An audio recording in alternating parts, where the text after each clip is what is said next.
So yan guys, masarap tumambay dito sa mga puno ngayon kasi ang gaganda ng mga kulay, pero malapit nang maubos yung mga dahon sa taas. Andito na sila lahat sa ayan. Magaganda, ang dami.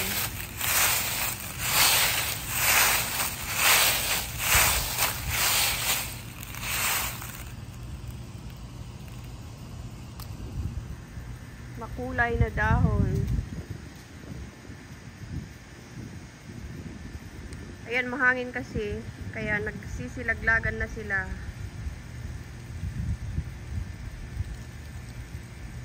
Kunti na lang natitira sa taas.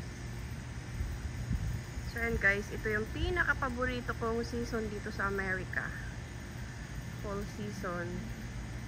Makulay na dahon, makulay na buhay.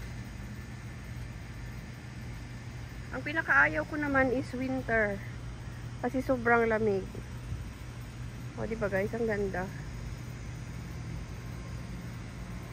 Sarap maglakad dito sa ano kasi. Ayan o. Ang gaganda ng kulay dito sa baba. Dry na sila guys. Ang kapal. O.